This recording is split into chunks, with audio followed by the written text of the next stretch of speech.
A warm welcome to you, our viewers, to this edition of the News in English on Rwanda Television with me, Serge Nhore. And now the details. I'm glad you're able to join us. In the last 6 years alone here in Rwanda, up to 1,289 people have been killed by natural disasters and another 2,114 have been injured. In addition to assisting those affected by such disasters, the government of Rwanda has undertaken major projects to mitigate the effects of natural disasters. We have the details.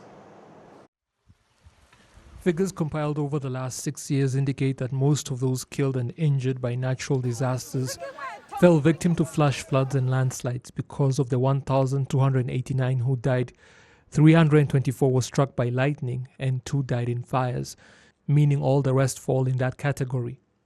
51,773 homes were damaged or destroyed, 1,355 classrooms, 1,946 cows were killed, 12,899 small livestock, and 33,988 hectares of farmland were destroyed.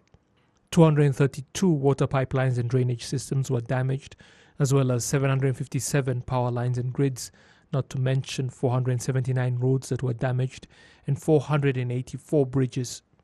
On Friday, Prime Minister Dr. Edouard Ngirente appeared before parliamentarians to explain what the government has been doing about the effects of the natural disasters. Dufite gahunda yo kwitegura no guhangana n'ibiza kuri buri kategori y'ibiza. We have measures to respond and assist when it comes to all categories of the natural disasters. Those measures include how different levels of the administration prepare for and react to natural disasters, be it landslides, floods, or lightning strikes. Those teams are permanent and immediately coordinate with each other when such disasters strike, day or night. For example, in case of flash floods, survivors must be relocated to safer areas because even when their homes remain standing, there is little confidence that they are safe to live in. There is also the medical aspect of such situations because when people become displaced, the threat of epidemics is very real, things like cholera and other illnesses. We therefore ensured that cleanliness remained a priority, so much so that in every case, such sites were later closed with no epidemics claiming a single life. The Prime Minister also spoke on long-term strategies to deal with the problem.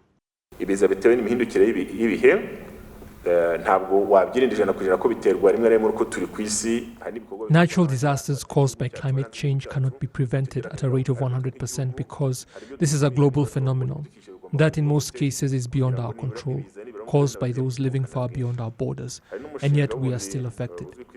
Regardless, as a country, we must take measures to protect our environment so that even when those natural disasters strike, we are able to mitigate their effects.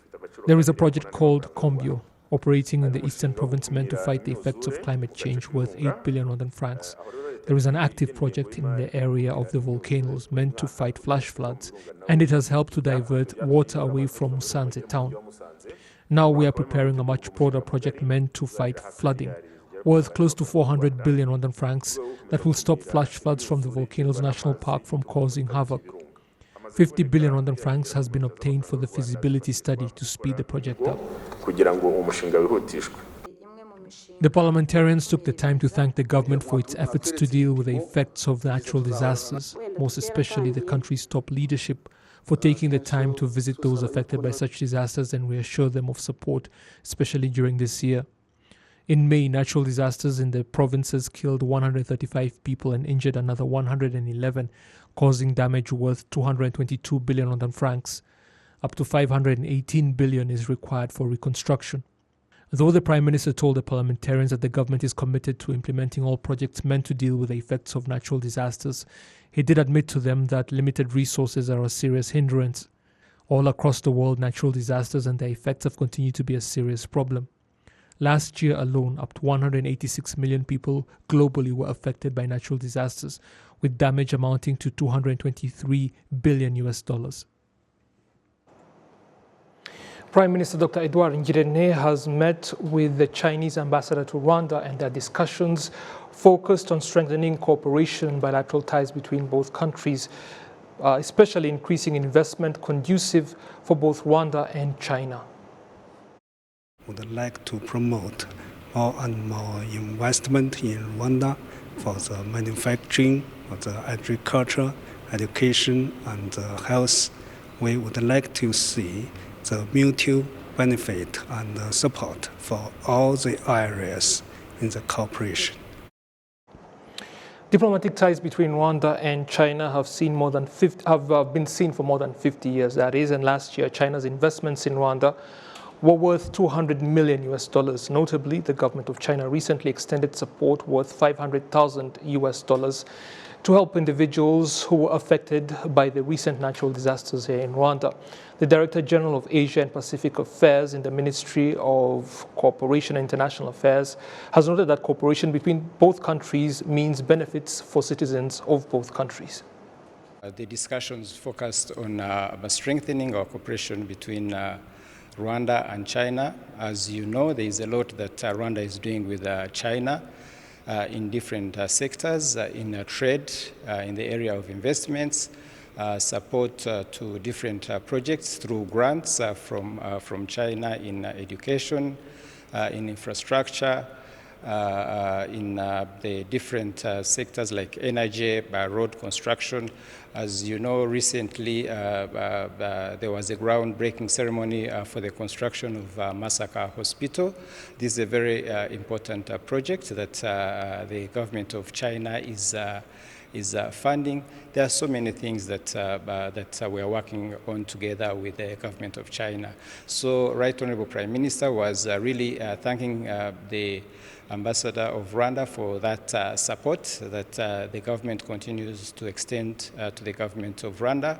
As you know, recently the government of China extended support worth $500,000 to support those affected by the floods, the recent floods, you know, the destruction of infrastructure, lives, and all that was lost. Among the countries that extended solidarity to the government and the people of Rwanda was the government of China through that support. So basically, Right Honorable Prime Minister was trying to engage the ambassador and to discuss ways to strengthen some of these initiatives that we are doing with China.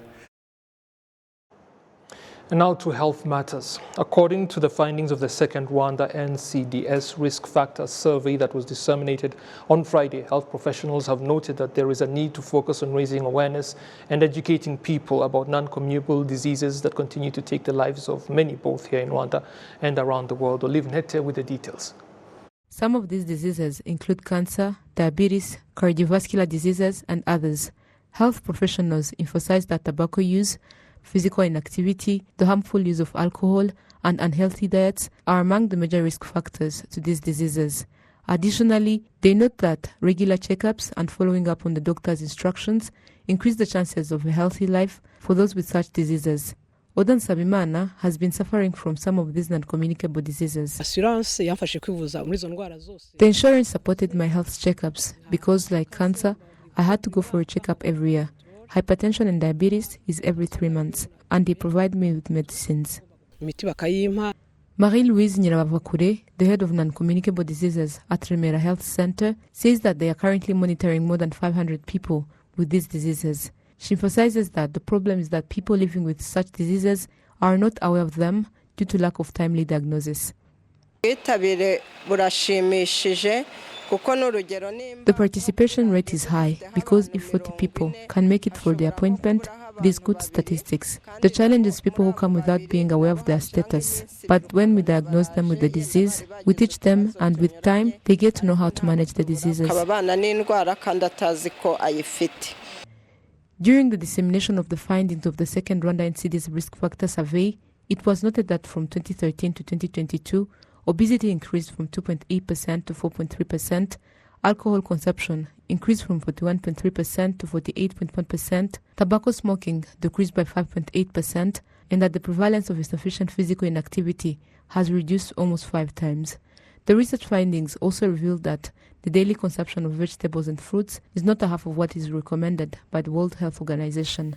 Dr. François Uwinkindi, the division manager of NCDs at the Rwanda Biomedical Center, points out that there is need to raise community awareness on these diseases. Ibintu turi kuvuga kunywa itabi, kunywa inzoga, umubyibuho ukabije, kudakora siporo, ibyinshi. All these being said, smoking, drinking, obesity, lack of sports. Most of them are out of the Ministry of Health outlook. That is why collaboration with other sectors is essential. 5 years ago, you'd find the treatment of non-communicable diseases done at high-level hospitals, but now it can be accessed at the health centers. There are people who were trained, and they can treat you with having hypertension and obesity. This is the second Rwanda NCDs risk factor survey. Health institutions emphasize that educating people about NCDs is key in managing them. Olive Nete, RTV News. Thank you, Olive. Now, on Friday, the Speaker of the Chamber of Deputies in Parliament, the Honorable Donatil Mukabalisa, received the Ambassador of the Kingdom of Saudi Arabia to Rwanda with residence in Kampala, Uganda, His Excellency Jamal Madini, and they held bilateral discussions on the cooperation between the two countries and expanding the relations between both parliaments. We expressed our appreciation towards the relations between the parliaments of both countries, since we even had time to discuss with the administration of their parliament, as we also showed how the relations between both countries are growing. That is why we wish that the relations between our parliaments would also grow and expand the same way as our countries. Expanding the cooperation in various sectors, including trade and investment, are the key points that were reiterated by the Ambassador, His Excellency Jamal Madini, as the key contributors to the development of both countries. Discussed with the government officials about the opportunities, about investment, about trade. And we'll still continuing this kind of discussion. Staying on economic matters, entrepreneurs in the medium, small and micro businesses here in Rwanda demonstrate that sharing information on opportunities available would be one of the boosters of this sector's export rate that is still at just 2%. This was said as Rwanda celebrated the International MSMEs Day. Prince Manzi with more. Gloria Kamanzi is an entrepreneur. Her business involves adding value and manufacturing made in Rwanda textiles. She elaborates on how she was able to overcome the challenges she faced at the beginning. Provide everything related to textile, whereby we make home accessories, products, and even clothing. So we started as a small company, and our journey has been quite long. We faced a number of challenges by growing the business, but as we started a business, we found the opportunity of being trained by a number of initiatives. I can give an example of an organization called BPN that has really walked the journey with us to equip us how to run the business, how to grow the business, and it has really helped us to reach where we are. Currently, Gloria not only supplies for the Rwanda market, but also export to African countries and other regions. She states that opportunities are there for MSMEs, but networking and sharing information is still a challenge. Even acquiring the certificate of origin of our goods, it's easy, it's quick. RDB, as they have their one-stop center, we can request it from there. So when we see those kinds of facilities and the intervention, it's something really we should appreciate, but even use to the fullest. Opportunities are there. Let's get involved in networks.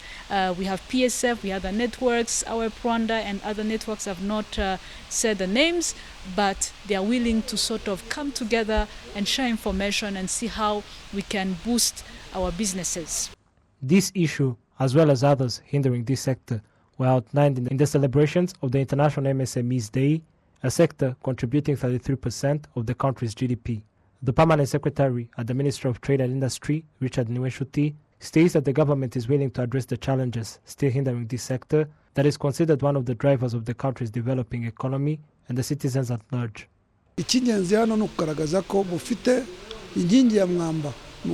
This sector plays a big role in this country's economy through job creation, export, and development of other sectors.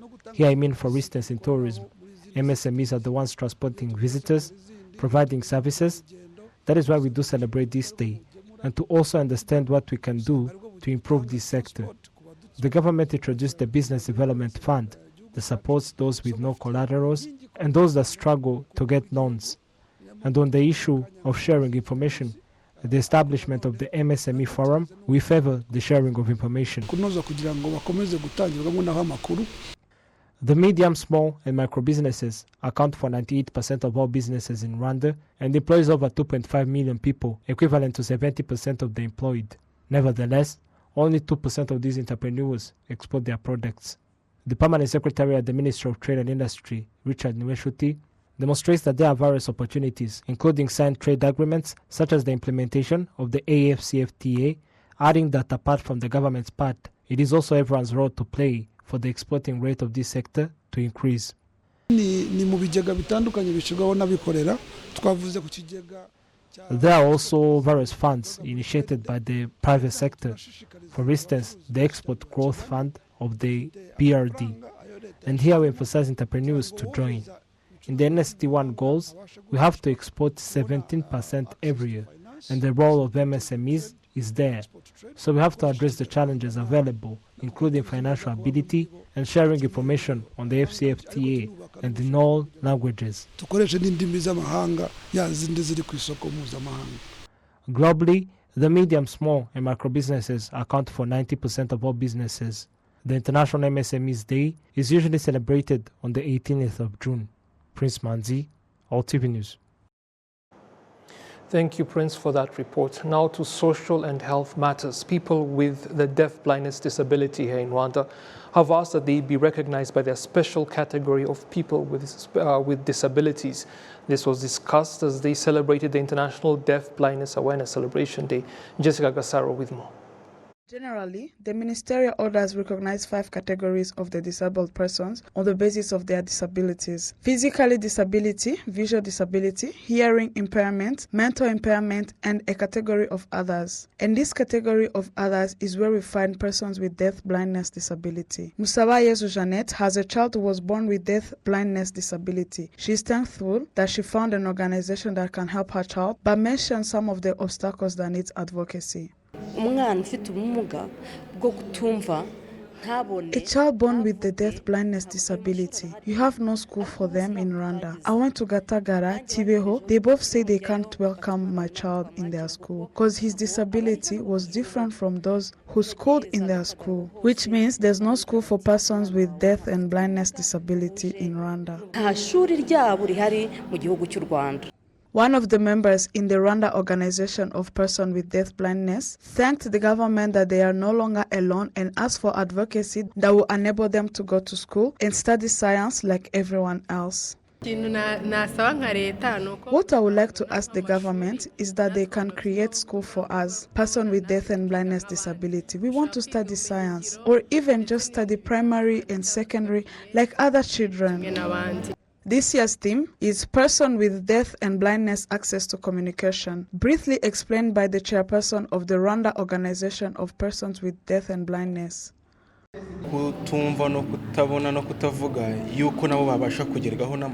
Persons with deaf and blindness disabilities want to also have access to the news and get to communicate. And that starts with education. If we had our own special education, we get to elevate and know how to communicate in the society.